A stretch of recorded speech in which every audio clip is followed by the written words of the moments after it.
The Indianapolis Colts. First of all, let me just ask you, Charles.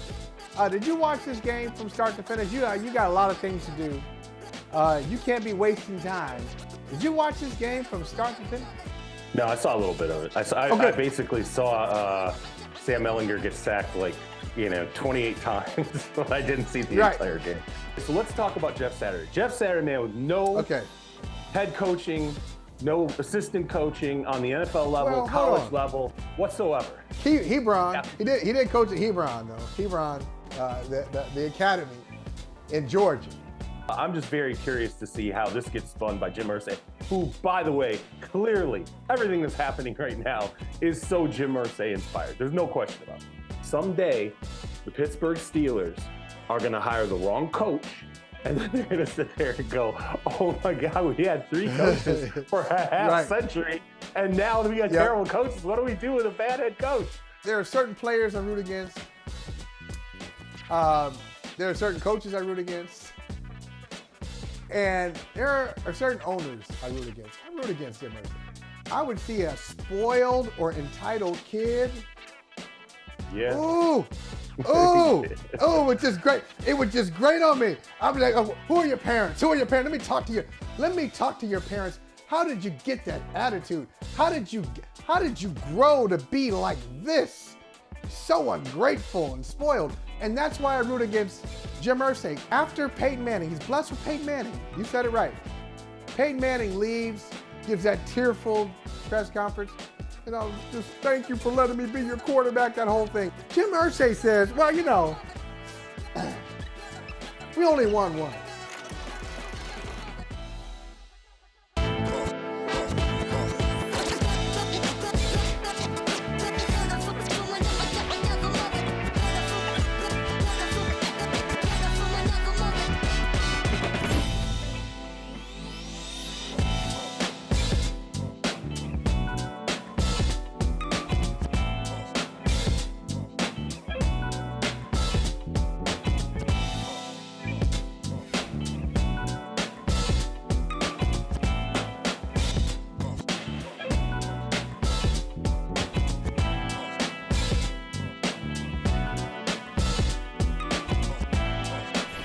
Expectations are high here. Look, we're the 4th winningest franchise in the league since 2000. All right, that means in the upper quartile of winners, we're in the top quartile of that upper quartile. That's rare air. And we've earned being there, and what we've accomplished speaks for itself. I don't have to crunch numbers to say what we've accomplished. I don't know how to make sausage. I don't know what goes into sausage. But I do know how to build a football team because I've been around for 52 years. I'm glad he doesn't have any NFL experience. I'm glad he hasn't learned the fear that's in this league. That's because it's tough for all our coaches. They're afraid. They go to analytics, and it gets difficult. I mean, he doesn't have all that. He doesn't have that fear, and there was no other candidate. We were fortunate that he was available, and he has tons of experience. He knows this game inside and out with relationships with coaches and players, and has been a consultant for us for several years. Yeah, shocked would be an understatement, right? Shocked would be an understatement. So, yeah, we had the conversation, and it escalated quickly.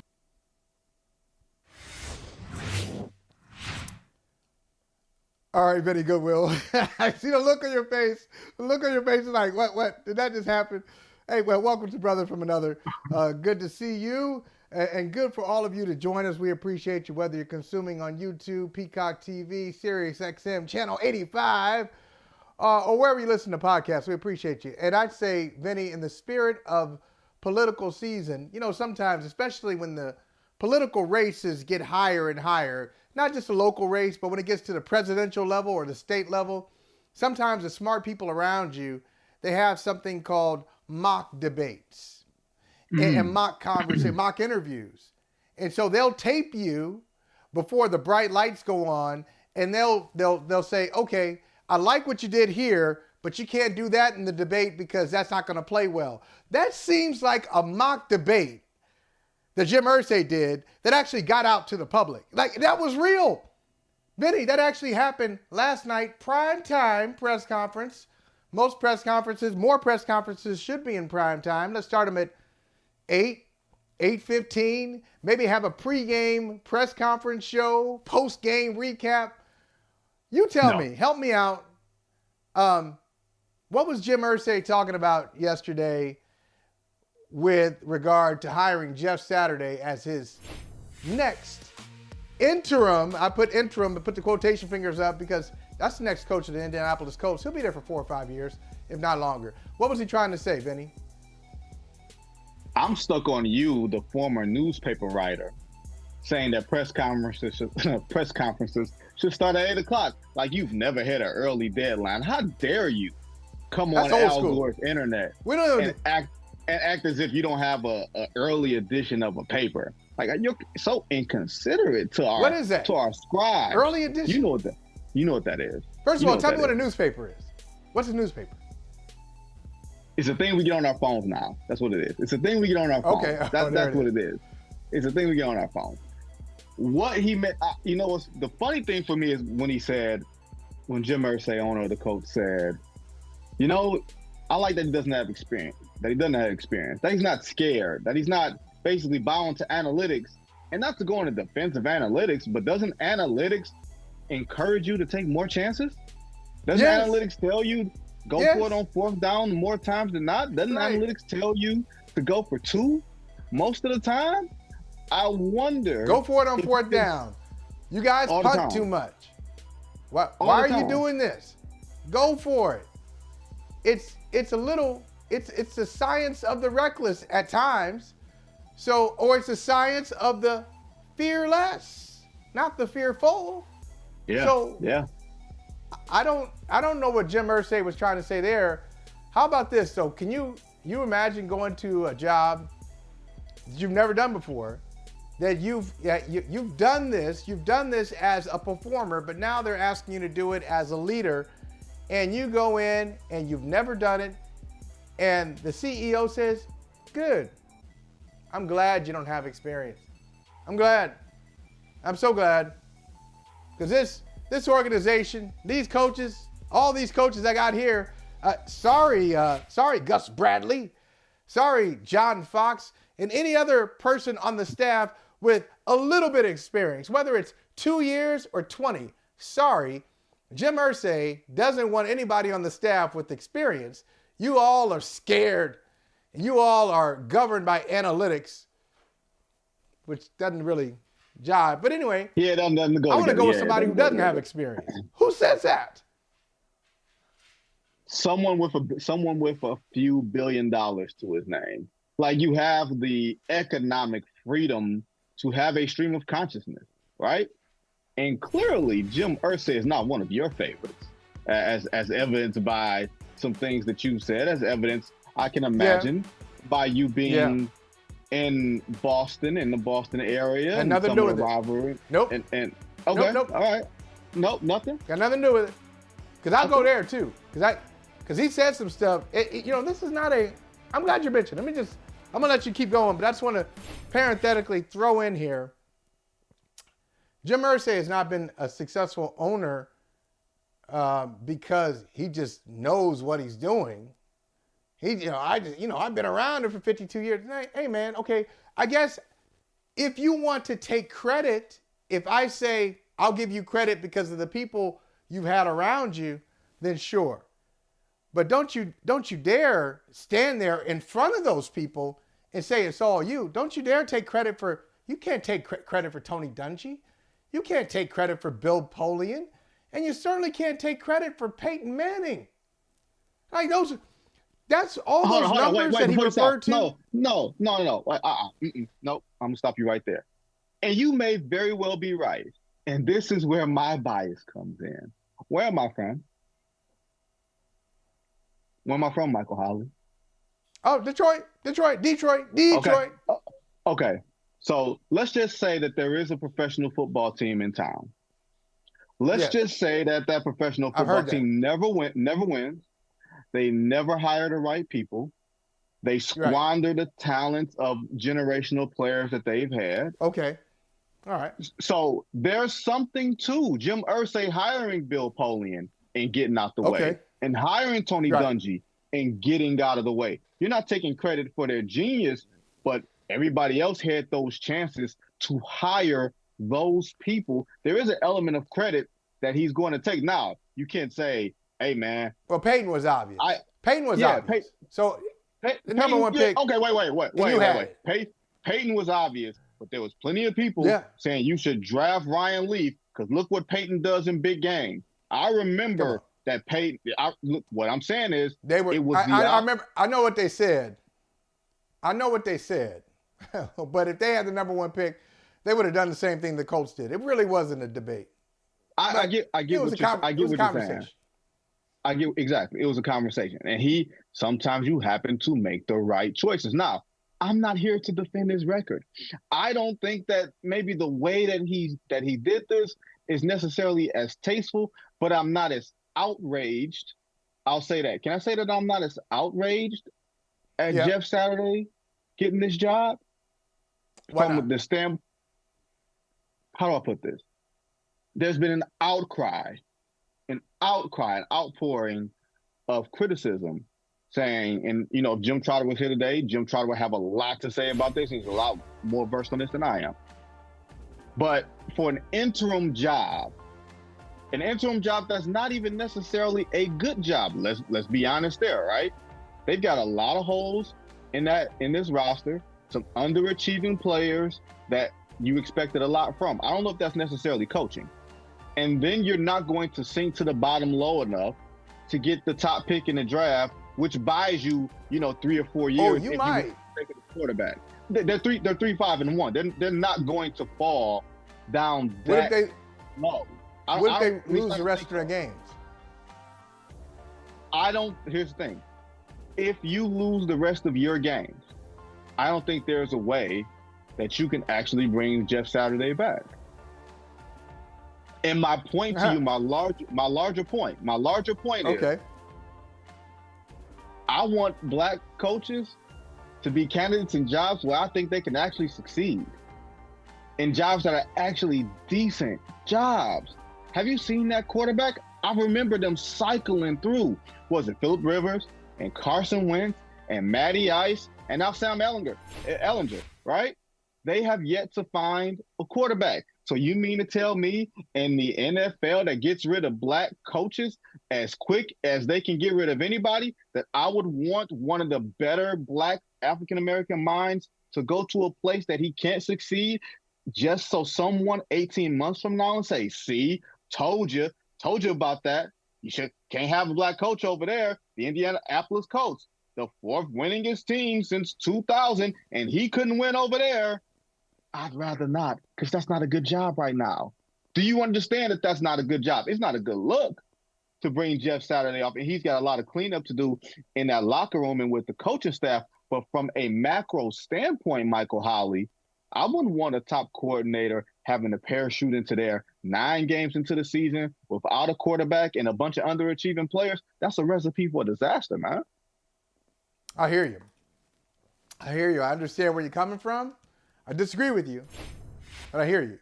And the reason I disagree with you is because the issue is not the job. It's not whether it's a good job or not, because a lot of these jobs that open up, and already we've had a couple of them. So Carolina has an interim tag, Steve Wilkes. Indianapolis, interim tag with Jeff Saturday. So that's 2 jobs. 2 people who have been fired. The odds tell you that about 5 or 6 more jobs are going to come open by the time the season's over. So you're going to have 7, roughly 6 to 8 openings. And those jobs will not be great. The issue is not, what's our roster today? It's the commitment. What kind of commitment are you going to show an African-American head coach? Because that really is the third leg of the Rooney Rule. So the Rooney Rule was supposed to be, this is from Art Rooney. He and his father, Dan, came up with this idea of the Rooney Rule. It's you know what it should be called? It shouldn't even call the Rooney Rule. It's how the Pittsburgh Steelers do business rule. And they've had 3 head coaches in my lifetime. 3. So what they do is, okay, we're going to investigate, we're going to explore, we're going to cast a wide net. We'll have our candidates, then we'll bring in all the candidates and we will interview them all thoroughly. And then when we hire our candidate, because we've been thorough, you know what we're not going to do? You ain't going to hear from us after a year or two, even if that guy struggles a little bit. As a matter of fact, we may bring him in knowing that he's a little raw. They usually hire him in their 30s and knowing they got room to grow. And then we're going to put our organizational commitment behind them. So when most of these guys get a job, it's not good. And they leave, and it's not good because they haven't had the commitment and the support from ownership all the way down. So, yeah, it's not a good job, but you're telling me, Jim Irsay, you already told me about your black friends. He named his black friends yesterday. You hear that in the press conference? He said, hey, don't question me about the Rooney Rule because I got black friends. I hired Tony Dungy and Jim Caldwell. Some of my best coaches are black. We can if there's one conversation that we cannot have on this here airwaves, working for who we work for, it ain't that one. I tell you that much.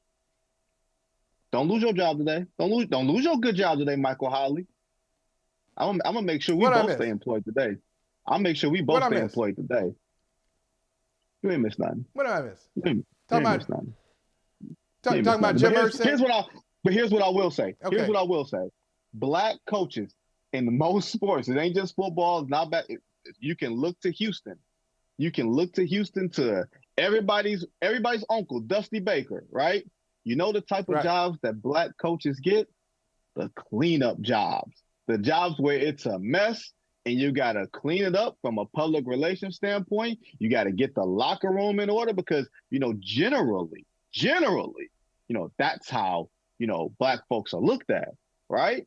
The abstract compliments, not necessarily from a tactical, people person, right. Face of the franchise. He projects well, strength, blah, blah, blah, all that stuff, right? This ain't that. I don't think this team needs necessarily a leader of men. I don't know if they necessarily suffer from leadership. Look, didn't they replace offensive coordinator? They got a new play caller who was the quality control, if I remember correctly, right? Quality control the last 2 years.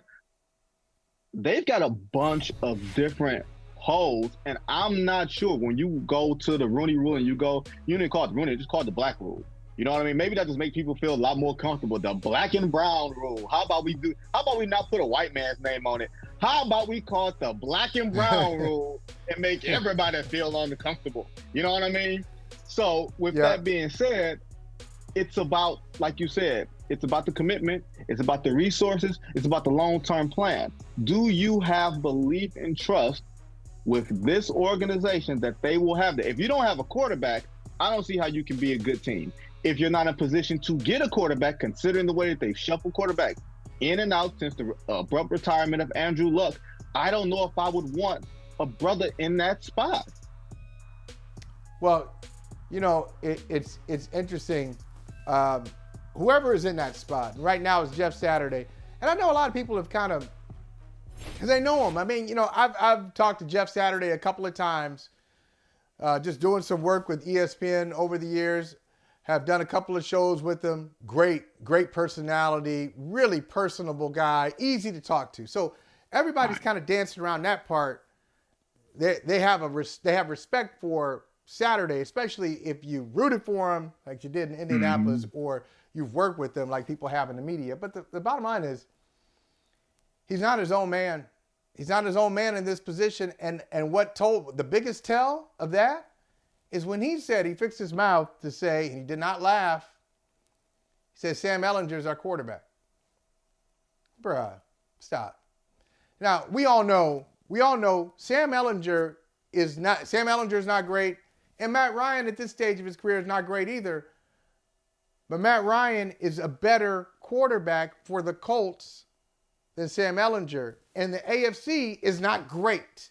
You're 3-5-1, whatever great. You are, not great. Nothing's great. Neither conference is great, to be perfectly honest. So if who knows? Like you play in a division that, okay, the Colts, you already played the Titans twice, you lost to them twice. Got it. That's over. but lost by a combined 16 points in 2 games to the Titans, the first place team in the division. So they're better than you. They're better run than you. But it's not like you can't even compete. Like your roster, I disagree with you about the roster too. The roster is good enough to make the playoffs. It should be. But the fact that Jeff Saturday is not even going to look Matt Ryan's way tells you there's an agreement in place. And the reason he's not going to look Matt Ryan's way is because if Matt Ryan plays, he gets $17 million more, and Jim Irsay ain't trying to pay him. So this is not about a meritocracy. This is not what's doing best for the team. It's what's doing best for Irsay and now Jeff Saturday. And Vinny, I'm telling you, you're not upset about interim coach Saturday? I want to introduce you to head coach Saturday on a Sunday, on many Sundays going forward. I don't know, man. But no, that's not the only crazy thing. It's fair to be happening. concerned. No, it's fair. Fair. It's fair to have concerns, and I have concerns about Sam Ehlinger, considering he doesn't give Michael Pittman the ball. And I'm not saying that Michael Pittman is my number 2 wide receiver on my 8-1 fantasy team. And I'm looking at this for purely selfish reasons. But my team is 8-1, so clearly I know what I'm doing from a team building standpoint. Go ahead. Yeah, you know what you should do? What's you that? You should trade Michael Pittman. Trade Michael Pittman. Because Michael Pittman and his teammates... He ain't touching the ball no more. I know. I was going to say, they're not going to be happy. Hey, whatever my level of disappointment is, it doesn't even come close to what the conversations, if I could just be a fly on the wall for 10 minutes, the conversation yesterday in the Colts locker room, and I want to be there for 15 in the coach's room. For Saturday's first meeting with the team. Like, all right, boy. Like, come on. Like, dude. Do you introduce yourself? Do you say, in case you didn't see me in the last episode of That's My Mama, I'm Jeff Saturday. Oh, my goodness. Hey, listen, we got a lot more to talk about. Stuff, believe it or not, stuff that's even crazier than this. And Vinnie Goodwill, the newsbreaker. We'll get to that coming up. All right, Vinnie, I need you to help me understand this one. I told you it's not the craziest thing going on in sports. This story. This story's been going on for a while. As you know, we talked about it last week. Kyrie Irving, promoting a film, promoting a book, clearly is anti-Semitic. There's no, and I got to correct when people say it has anti-Semitic tropes and all that. It's just, let's just call it what it is. It's an anti-Semitic film because it even doubts the existence of the Holocaust. I mean, like, I'm just going to say this, and not to get into, changing or swapping out historical atrocities so people can understand it. I'll just say, if we were talking about, somebody came in and said, look, transatlantic slave trade didn't really happen. Mm-hmm. And, there's not really, there really wasn't slavery that undergirded the United States for many, many centuries. Oh, wait, you mean like, wait, hold on. You mean like a rapper? I ain't calling that a mistake. Producer? You mean a rapper producer come out and saying slavery was a choice? You mean something like that? Okay. But I digress. Right. But I digress. For example, go ahead. That ain't a mistake. That ain't no mistake. Mm-hmm. That's not like a misstep. No, that's something I'm going to take that very seriously. And let's say that person said it in Chicago or Atlanta or DC, where there are a bunch of African Americans, and we just supposed to shrug. The fact is, I said this to somebody the other day. Boston proper has about 650,000 people of all backgrounds and races. 650,000 people in Boston proper. Brooklyn has 600,000 Jews. So Kyrie Irving shouldn't be saying this anywhere, but to say it in Brooklyn, it's just outrageous. What are you thinking? And so you tell me why the Players Association is coming out saying what it is saying, and then, as you put in your feed, why the Brooklyn Nets have these terms and conditions for the return of Kyrie Irving? Well, it's twofold here. The players' union has to stand up for their client in an unprecedented situation, all things considered. This wasn't a suspension over something, I'm gonna say something traditionally that players will get suspended for. It's kind of setting a new precedent. Not even Charlie Ward, when Charlie Ward had said some, anti-Jewish things. I don't say anti-Semitic. A Jewish person, someone that I trust. He said, "Look, it's not anti-Semitic. Just say anti-Jewish." All right, cool. Anti-Jewish, taking it like that. Okay. Not even Charlie Ward 20 plus years ago when he had said some things and it got out to the public, he wasn't suspended for it. So the Nets suspending Kyrie Irving is a bit on the unprecedented side. And as the union representing Kyrie Irving, who is a vice president, that is their job to defend their client. You will see a lot of times, even the most guilty people in the world that got public defenders, right? It's their job. Yeah. You don't make I don't make a value or a moral judgment on that. What I make of this is twofold, and I'm gonna see if you rock with me here. Okay, well, let me ask you this. Let me just ask you the question on its face. On its face, do you believe that the stipulations placed forth to Kyrie Irving are a bit heavy-handed? Heavy-handed. Okay. So, all right, so let's just, here we are. Let me just go over them again. Meet with the media and issue a verbal apology, okay? Share the apology on his social media accounts, where he initially shared the film and the book. Follow and complete sensitivity training. Meet with Jewish leaders in the Brooklyn community. Meet with Nets ownership and demonstrate this type of behavior won't happen again. I don't think that's heavy-handed. I really don't. I don't. Okay. You think that's heavy-handed? No. Because you know what most people think? Most people think heavy-handed, they think of money. Money somehow. But he does have to donate $500,000 that the ABL returned back or declined after his recent press conference. So he's going to have to offer money again. So he already did that. He did that and they gave it back before one of those disastrous press conferences. So that's not new. It's just he's got to, ADL is I don't want your money, so he's got to redistribute it. Exactly.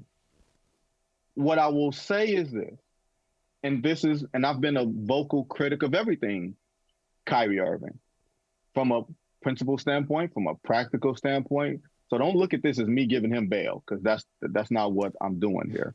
Nor am I taking quotes from other situations and trying to apply it here, like I've seen people do. Well, what about Brett Favre or Don Imus? And I've literally heard someone utter those words out of their mouth and say, well, there was no outrage about Don Imus. Wait, what? Are you out of your mind? Yes, exactly my point. Or to try to do the false equivocation with Brett Favre and say, well, black people are talking about this, and so that's why we're upset that Kyrie Irving has to face this.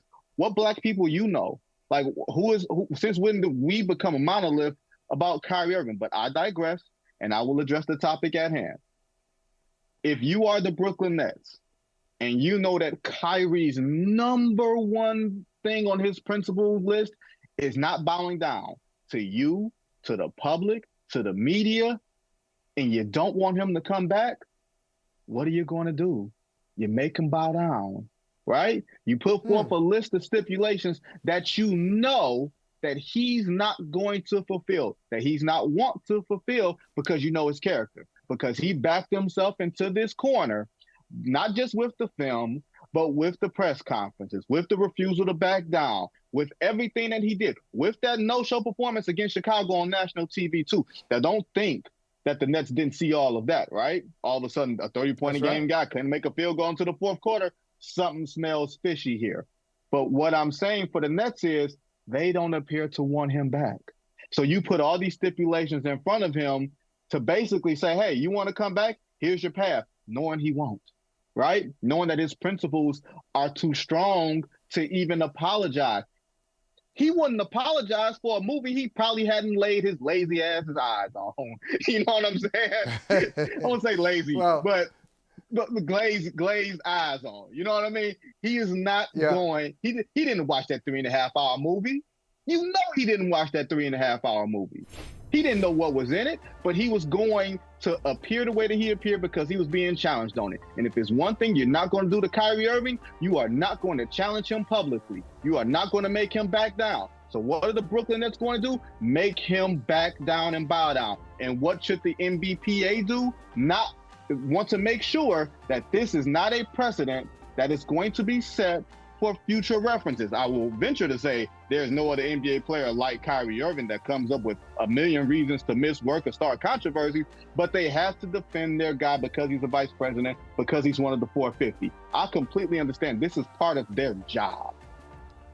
Yeah, you know what, Vinny? Okay, that's a good point. I think what we're talking about, though, is, are you right? If the Brooklyn Nets don't want Kyrie Irving, if they never want to see him again, they want an easy way to get rid of him, those conditions are heavy-handed for Kyrie Irving. But if you tell me that an NBA player did what Kyrie Irving did, and then had a press conference, had many opportunities behind the scenes to work with the team and the commissioner so they wouldn't have to suspend him, work behind the scenes, and gave him a lot of grace. Hey, this is how you position it. This is what you say to the media. He goes out, he doesn't do anything that they ask him to do. Then they suspend him, and then they say, these are the terms and conditions. That's not heavy-handed at all for most players. It's heavy-handed for him. But for most players, what they're asking him to do, I think is quite reasonable. I think most players would have an issue. Geography is a big part of this. I agree. I think most players, for one, let's be honest, most players would not back themselves into this corner. This applies to one man and one man only, right? Only Kyrie would find himself in this spot, right? And you're right. The league gave him a lot of grace. The team gave him a lot of grace. But who knows what his teammates feel about it's always being him. We've always got to answer for you. We always have to make up for your absence. We always have to make up for something. You're absolutely correct, right? I do think for a man of Kyrie's pride and quote-unquote principles, or at least public principles, that is a lot for him to have to back up and bow down, not just admit fault and give up money and meet with all these people. Because remember, he wouldn't meet with the ADL the first time. He sent his stepmother to meet with the ADL. He wouldn't he wouldn't return the team owner's text messages, right? And that's another thing he has to do. So even after he does that, he has to meet with Joe Tsai and illustrate so much humility, eat so much humble pie, and say, I promise not to do this again for the rest of the season. Not for the next 4 years, because you're giving me another $200 million, but for the next 4 years before I go on to my next stop, if there is a next stop for Kyrie Irving. This could be the end in a whole bunch of different ways. If there is a next stop, he said. Woo, it is, and I do think a lot of people think it's heavy-handed. I do think a lot of people believe that they're trying to make Kyrie Irving, quote unquote, bow down in a way that might be unnecessary. Even if the Brooklyn Nets got all the practical leverage in the world, they might have went a little too far. I just don't think so, man. And maybe what it is the word. As your friend said to you, maybe some people get lost in the word. And I know this, and I'm not saying this to cast a judgment. I'm not trying to say anybody is not smart, but I do know there's an NBA person recently who, I'm not going to say any names, but this is a fact. I know this for a fact. Trust the source implicitly. An NBA person, they were talking about anti-Semitism, and that person who was smart said, what is that? What is anti-Semitism? Did not know what it was. And I think what probably needs to come out of this, I think would be productive, if there is for those who are interested in learning more about cultures, other cultures that are world cultures but exist right here in the United States, some of your neighbors, this is a part of their traditions, part of their culture. if you want to learn more about it, please. I think there needs to be an educational option for those who want to do it. It can't be mandatory because people don't respond well to that. I'll say this. Because a lot of people just don't know, Vinny. No, you're right. No, and that was the other point. I was going to say this. Growing up, you hear about Jewish people in an abstract form, right? However it's being talked about whenever a topic of particular subject comes up in an abstract. But you don't actually know someone's Jewish unless they tell you, right? Like if you assume because someone's last name or whatever it is, that's an assumption. You don't know. You don't know. And no one identifies. Now, if you're in a black household, you hear about white folks, but you can see that. That's something visual. You know what I mean? You have a direct example of whatever the topic is. Some people, and I can't remember the first time I really came into contact with someone who was identified as a Jewish person and went all into that and illustrated everything that meant. But I was an adult, probably. I probably went to high school or grade school with Jewish people, but just didn't know it. And now you're putting NBA players in a position where, like you said, or some NBA personnel who may not know because they've never had to directly come across someone, not like an ignorance thing where you're just not paying attention, but you just don't know unless someone tells you. That's an issue. That's an issue within itself. It's not a harmful thing. It's just one of identity and knowing, and how is one to know? Yeah, if you look at the map, you look at the U.S. map, a lot of people did not grow up just based on it's geography again. And we're in a segregated world. If you grew up in world. the Midwest, yeah, I was gonna say if you grew up in the Midwest, okay, the numbers very, very slight in the Midwest, very high in the Northeast, and the West Coast. So, yeah, a lot of people haven't had access and haven't had the information. But know that. And I think this really comes down to, how about this? It's like we said the other day. You know, Players Association can defend Kyrie and say this is heavy-handed and all this. This never would have been an issue if Kyrie just said, I'm sorry. I'm sorry. You know what the crazy thing is? Let me ask you this. If this were a pie chart, and I know we got to run to commercials and we got Natalie coming up next. If this were a pie chart of how much of this is on Kyrie initially putting out the film, tweeting out the film, the Alex Jones stuff too, don't forget about that. And how much of this from the film is from that initial tweet, and how much of it is about the press conferences and the lack of back down? How would you divvy that up? Oh, that's good. I'd say the press conference is like 65% of it, right? I think it's higher. The press conference. Yeah. I think it's like 75, 75, yeah. 80. Keep going. Yes. I agree with you. It was just, I'm not doing it. I'm not talking to my... I've got an army. That's a dog whistle if I've ever heard one. And trust me, from the last X amount of years of political discourse, we as black folks know a dog whistle when we hear one, even if it don't apply to us. One thing, and we'll play the music, and we will kick it with Natalie here in a second, but I'll just say this as the music plays. Kyrie has this thing where he'll look at the people in front of him. He is arguing with them and not really talking to the masses. He gets so caught up in the weeds of, how dare you challenge me? Hey, man. He's battling. Don't worry about them. You're making a statement to a whole, like millions of people. What do you want to say to millions of people? Not arguing with the dude. But he doesn't do his research to answer the questions anyway, so it's easier to battle the person in front of you than to answer the question. You can't read one book and be educated. That's a quote of the day right there. Anyway, we got a lot more to get to. Let's have some fun. We'll talk with Natalie coming up.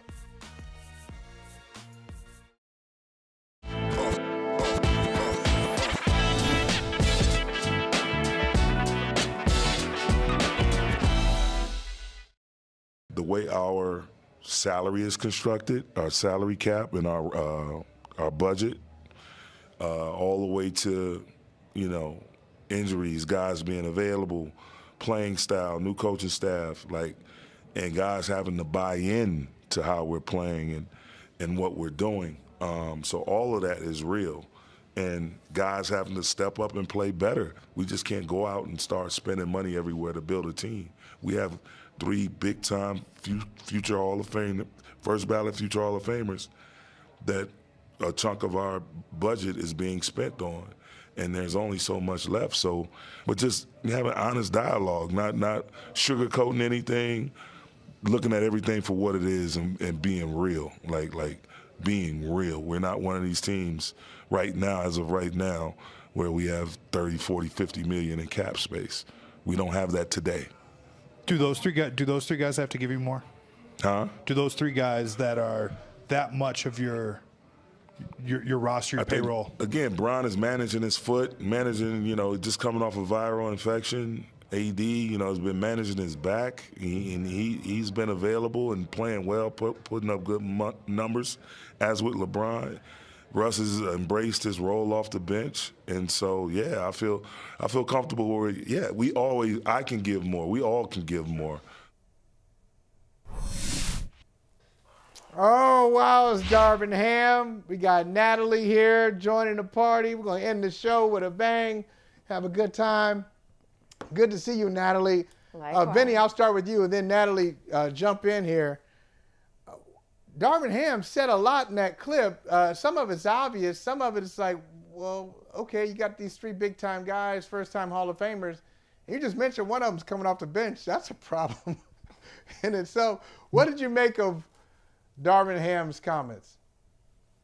Hey, you know there's something called tough love, right?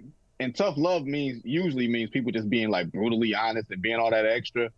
Darvin Ham actually gave some love in that. He was giving some love, a little bit of sugar to the media there. He was being honest. He was being completely honest that, hey, we don't have to trade for Buddy Hield and Miles Turner and they're going to save the day. Stop asking to talk to Rob Pelinka every other day and asking if he's going to trade Russell Westbrook. We go as our 3 max players go. If LeBron doesn't play like a top 7 player, if AD doesn't play like the way he plays, if Russell Westbrook doesn't give you the best of the rest that he has left, we don't have a chance. And by a chance, I mean we don't have a chance of barely making the play-in. They're not going over the cap. Nobody's coming to save them. I thought it was downright refreshing because that's not something you would have heard from Frank Vogel last year. I felt like Darvin Ham. What did we talk about in the first segment? Strong black man, right? Dishing out the truth. Didn't we say that? Strong black man coming to clean up. When all other options failing, you hire the brother and you tell the brother to clean it up. And there's Darvin Ham with his broom and dustpan telling y'all why y'all making this mess. Yeah, I don't know. I kind of thought he said a lot of nothing, to be honest. I mean, he answered the questions and he's like, oh yeah, we could all be better. I mean, it was a way not to really like throw anyone under the bus. And I don't know that you can. It's not really his fault. He was brought in to fix something that I don't know is fixable. So I think he did a good job in the presser, but I don't really think he told us that much. LeBron hasn't been playing well despite like what he has going on. Like, he's not playing well right now. Russ has embraced his role. He's actually been playing better. Anthony Davis, we know he's managing injuries, but the 3 don't seem to work together, and like their roster construction is a problem. So even if Buddy Hield isn't coming in to save the day, they do need to make changes to that roster however they can make it. And if they don't, I mean, regardless, whether they do or don't, like Vinny's right. Like, they're not going anywhere anyway this year. So, but yeah, it kind of goes back to what Vinny was saying earlier in the show when you guys were talking about football. But I think with coaches, I just wish Darvin got like a better situation to go into, because I actually don't think the Lakers is an ideal situation for him as a black coach. Yeah, but I'm telling you, most of these coaching in the NBA is completely different too. Coaching in the NBA, all of those jobs are, I mean, outside of the Warriors, right? Warriors and maybe a couple other franchises. That ain't no easy coaching job, in case you haven't noticed what's been going on most over of there. Them, I would tell you this, and you guys, well, I mean, you cover the league, but I would say a basketball fan who rates themselves a 7.5 out of 10. If I said to that fan, name 20 coaches in the league without Google, I don't know. I don't know if they can do it. I mean, it's just so much turnover. I'm going to ask you this, though. I mentioned the Warriors, and I know, Nat, you can talk about a lot more than the Warriors, but let's talk about Steph. Okay. Who put up 47 last night. Great numerology, because I think the Warriors are now 4 and 7. Yeah. Look at that. Look at that. Natalie, that was some Boston shade. You just missed that one. That is some Boston shade from Michael Hollywood. Go ahead, I love Steph. That's okay. I love Steph. Yeah, no. Got that chip, got that ring. Nobody's laughing. You got the ring. There's a ring in San Francisco. There's not one in Boston. So you got the last laugh. But anyway, what did you see last night from Steph that maybe you hadn't seen earlier in the year? No, I mean, Steph has actually been having an amazing season. It's just been overshadowed by the Warriors' start. So last night you just saw a player put his team on his back. You know, I agree with Vinny. I think I saw he wrote something or maybe he tweeted. I don't know. But I think he feels is like, you know, this is not a winning way for the Warriors. Like, it's not a long-term solution. And I think the Warriors know that. I tweeted out something similar. Like, I was like, I'll take the W, but if this is how you got to do it, it's not like a long-term solution, right? And so I hear a lot of fans kind of like obsessing over GP2 leaving and, you know, the 2 timeline thing is coming up. And I think that's real. But I mean, let's just look at like Klay Thompson and look at Jordan Poole. You're not getting the production you need from them, right? So like, let's start with some of those key pieces. Their defense, which they are known for, has not been good. So I think there are other things like that you have to look at before you just kind of start harping on some of the other stuff. And those are real things to fix. So, I mean, you saw like Steph he got a tech last night. You've seen him being more aggressive with some of the rookies. He was like yelling at Moody. You're seeing it come out of him. And I think, you know, he's going to do what he has to get them back where they need to be. But, you know, I think that they can do it. So nothing surprising from him. 47, 8 and 8, I think it was. No turnovers. Woo. So he's having a 50-40-90 season right now, which is crazy. It's still very early, but he's playing incredibly right now. And it means nada right now. Yeah, I agree. That is the crazy part. It doesn't, and that's no shade to Steph at all. It just shows, that defending a title when you don't have Kevin Durant is really, really hard. No, that's what I think that is. Oh, boy. They've already done a title without Kevin Durant. So, but defending it. I said defending a title when you don't have Kevin Durant. It's really hard. And guess what? Life being Kevin Durant ain't so grand right now either. You know what I mean? So everybody can get a shrapnel of something. And I think it shows this, too, to be perfectly honest. They won that title last year with very little contributions from their young guys. It happened in spots. Right. And I think you have to be all in. It's very hard to develop young players and use the old guys and say, hey, we're going to thread the needle here. We're going to give the young guys some playing time and allow them to grow and make mistakes while also saying, hey, veterans, you guys got to go and defend the title. It's like there's 2 different teams with 2 different objectives there. Okay. Young guys develop, old guys win. There's teams that have everybody on the same objective as winning and don't come out on top. So I think at some point, maybe you have to make a choice. I think Steve Kerr talked about it a little bit, talking about changing the rotations and everything else. But here's the other part of it too. You always hold the carrot up for young players about winning. You say everything happens in the context of winning, right? You're going to get your money. You're going to get your individual stuff, everything else, right? What happens when you've already won? Aren't you going to be on the get mine plan? Isn't that tough for human nature to get you to keep investing into a team when you haven't figured out who you are as an individual yet? I think that's human nature to ask and expect a lot of these 20-year-old kids to pour themselves into something selflessly when they don't know who they are yet. Yeah, I mean. You know what I love? Natalie? Can I just say this, Natalie? Of course. As we're running, we got to have you come back because we're running out of time, and I want to hear so many words. We should come back tomorrow. Come back tomorrow, Natalie. But I want to say this. I love the transformation that happens with you. As soon as somebody mentions Kevin Durant and the Warriors, your eyes, it's game 7 And Natalie is ready for the close. Yes. Ooh, I love it. Because defending is hard regardless of Kevin Durant or not, and that's the only point I need to make, period. Oh, it is triggering. She wants to pretend Love that both he of didn't you. exist. KD. Love both of you. Gotta come back tomorrow. Come back tomorrow. See you. Hey, thanks for watching Brother from Another on YouTube. Make sure you hit subscribe before you leave, and be sure to watch us 3 to 5 p.m. Eastern Time on Peacock. Appreciate you.